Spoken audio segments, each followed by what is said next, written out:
So the next time event, next phase I wanted to look at, for example, is the first time they actually look at the ball before the initiation of the movement.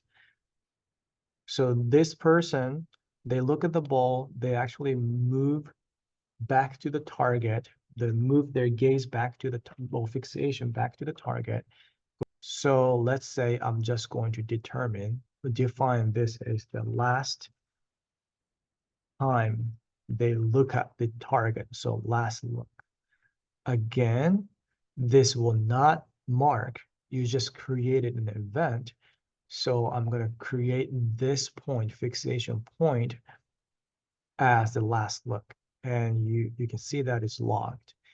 And then the first time before the initiation, before the backswing, the first time they fixated the vision around the ball, I created this event as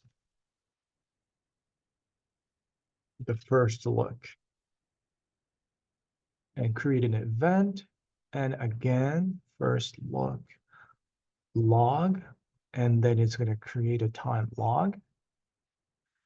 And now I want to identify the frame when he's initiated the backswing.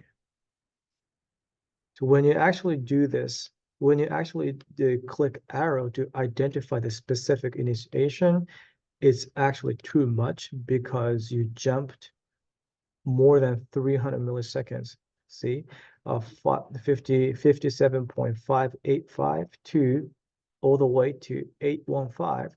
So what you have to do is you want to slow, and then when you double click on this, so when I quickly double click play and pause, I can pause the frame less than 20 milliseconds.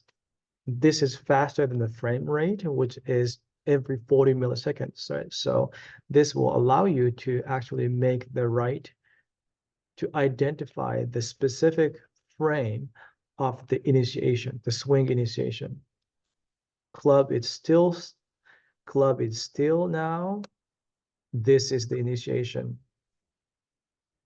So going back again to show, this is before the movement swing, but before the initiation of the swing. If I click through this, this is the initiation frame. So I'm going to mark this as the backswing. And I do the exact same thing to identify the moment of the hit.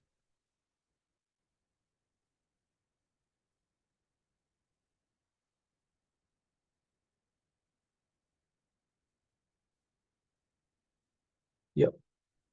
So this is the last moment. I'm going to mark this as a ball hit. Click OK. Again, you have to mark it. This is how you can mark the time events. So now I want to do the analysis of the area of interest. To do this, you can't actually, you need to move away from this display. So you click on the analysis and you click on AOI tool, then a new display will appear. So let me give you a little bit of explanation on this display. It looks very similar. The biggest difference for this display is that this arrow indicates frame to frame. As you can see, the timestamps move to 40 milliseconds, and the next one is another 40 milliseconds. So this arrow is, most people are very familiar with, just a frame by frame analysis you can do. But the downside of this display is that it doesn't show the gaze point. Another pet peeve about this is the AOI display time and this event display time, they do not match. So 50, even if you move to 53 seconds, it's not actually 53 seconds, if that makes sense. I want to analyze his the AOI from the moment he last look at the ball, the last look at the target, which is, let's say here, right? And then want to start the AOI analysis from the moment he's back to his gaze back to the ball area. What you can do is you can draw the area of interest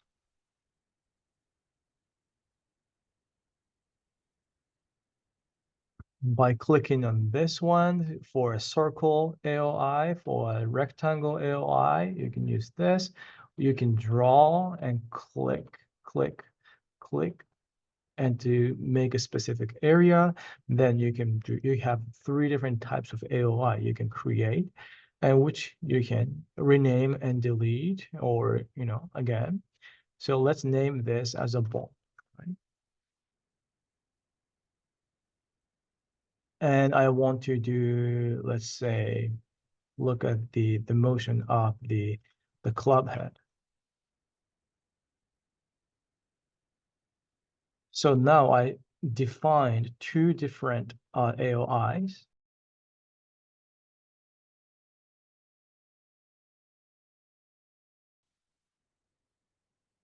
So once you draw an AOI, you can actually move the created AOI by clicking on this one, select.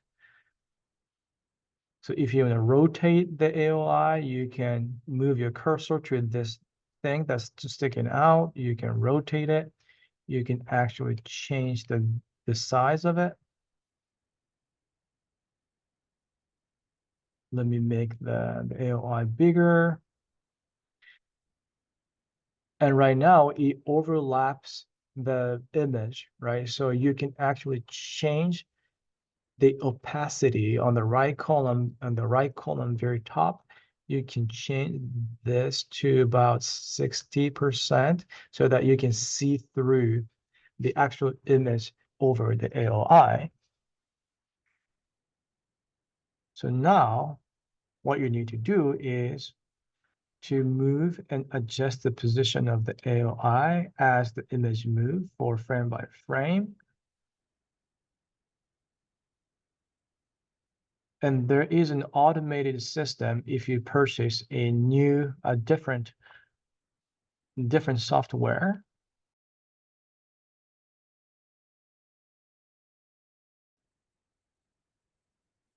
And one thing you want to be really careful is when you actually identify AOI, when you move the AOI, you want to make sure, unless you really want to, the AOIs do not overlap. Because if the AOI overlaps, if the fixation is actually located, one of them will give you the fixation was on the ball and the club head.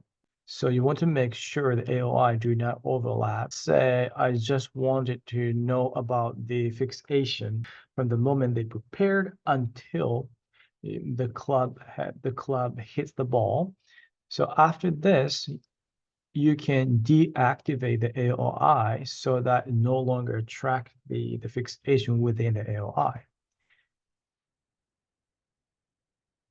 Because I'm not interested in this area right now, I don't have to worry about adjusting the specific position of the AOI on the ball. This is how you can change the AOI